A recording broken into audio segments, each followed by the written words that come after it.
Gen Z இளைஞர்களிடம் இன்று பல வித்தியாசமான பழக்கங்கள் இருப்பது நாம் அனைவரும் தெரிந்த ஒன்றே. இந்த பழக்கங்கள் எல்லாம் தமிழ் சமூகத்தின் கலாச்சாரங்களில் ஏதேனும் ஒன்றை சீர்குலைக்கும் விதத்தில் அமைவதுதான் நாளைய சமூகத்தின் பண்பாடு கலாச்சாரம் குறித்த கேள்வியை நமக்கு எழுப்புகிறது. இதுபோன்ற செயல்முறைகளில் ஒன்றுதான் சமீப காலமாக அதிகரித்து வரும் ஃபேக் வெட்டிங் என்ற வித்தியாசமான பழக்கம். ஒரு போலியான திருமண நிகழ்வை தங்களின் கேளிக்கைக்காக நடத்துவதுதான் இந்த ஃபேக் வெட்டிங் என்பதன் அர்த்தம். இன்று இளைஞர்கள் திருமணம் என்ற ஒரு கலாச்சார நிகழ்வை ஏதோ ஒரு பார்ட்டி போல கொண்டாடுவதற்காக இந்த ஏற்பாடுகளை இந்த ஃபேக் வெட்டிங் அனைத்தும் உண்மையான திருமணத்தில் நிகழ்வது போலவே நடக்கும். ஆனால் இது உண்மையான திருமணம் அல்ல. இதுவரை பாம்பே, பெங்களூர், சென்னை போன்ற பெருநகரங்களில் மட்டும் நடத்தப்பட்டு வந்த இந்த ஃபேக் வெட்டிங் நிகழ்ச்சி தற்போது தமிழ்நாட்டின் இண்டு இடுக்குகள் வரை பரவ தொடங்கியுள்ளன. இந்த ஃபேக் வெட்டிங் நிகழ்ச்சியில் சேலத்தில் ஒரு தனியார் ஹோட்டலில் நடத்தப்படுவதாக விளம்பரம் செய்யப்பட்டிருந்தது உதாரணமாக மாறியிருக்கிறது. இந்த மாதிரியான நிகழ்வுகளால் தமிழர்களின் கலாச்சாரம் சீர்குலைவதாக அதனை நடத்த தடை விதிக்க கோரியும் சேலத்தின் தமிழக வாழ்வுரிமை கட்சியின் சார்பில் மனு கொடுக்கப்பட்டுள்ளது. மேலும் இது குறித்து தமிழக வாழ்வுரிமை கட்சியின் தலைவர் தி. வேல்முருகன் பேசுகையில், கலாச்சார சீரழிவை ஏற்படுத்தும் சேலம் ஃபேக் வெட்டிங் நிகழ்ச்சிக்கு தடை விதிக்க வேண்டும் என்றும், அமெரிக்கா, இங்கிலாந்து உள்ளிட்ட மேற்கத்திய நாடுகளில் நடைபெறுவது போல சேலம் மாநகரில் ஃபேக் வெட்டிங் இன்று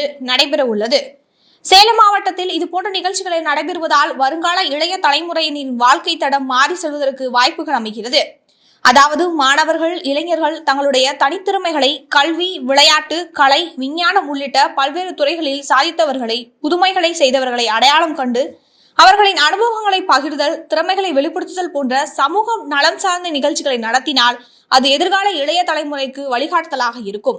ஆனால் வியாபார நோக்கத்துடன் கலை நிகழ்ச்சிகள் என்ற பெயரால் நடுத்தருவில் ஆபாச கூத்தும் கும்மாளமும், ஆடல் பாடல் என்ற பெயரில் நடத்தப்படும் நிகழ்ச்சிகள் கலாச்சார சீரழிவுக்கு வழிவகுக்கும். ஃபேக் வெட்டிங் மற்றும் ஹாப்பி ஸ்ட்ரீட் நிகழ்ச்சிகள் நடத்த மாவட்ட நிர்வாகமும் காவல்துறையும் அனுமதி வழங்குவது அதிர்ச்சி அளிக்கிறது. இந்த நிகழ்ச்சிக்கு பின்னால் வணிக நோக்கமும் கலாச்சாரத்தை சீரழிக்கும் நோக்கமும் இருக்கிறது என்பதை நாம் அனைவரும் உணர வேண்டும். இதன் காரணமாக சேலத்தில் இன்று நடைபெற இருக்கும் ஃபேக் வெட்டிங் நிகழ்ச்சிக்கு தடை விதிக்க வேண்டும் என தமிழக வாழ்வுரிமை கட்சியின் மகளிர் அணி சார்பில் காவல்துறையில் புகார் மனு அளிக்கப்பட்டுள்ளது. எனவே இதனை கருத்தில் கொண்டு தமிழ் சமூகத்திற்கு கலாச்சாரத்தையும் பண்பாட்டையும் சீரழிக்கும் ஃபேக் வெட்டிங் நிகழ்ச்சிக்கு மாவட்ட நிர்வாகமும் காவல்துறையும் தடை விதித்து வருங்கால சந்ததியினரின் வளமான வாழ வழி செய்ய வேண்டும் என தமிழக வாழ்வுரிமை கட்சியின் சார்பில் கேட்டுக் கொள்ளப்படுகிறது என்று கூறினார்.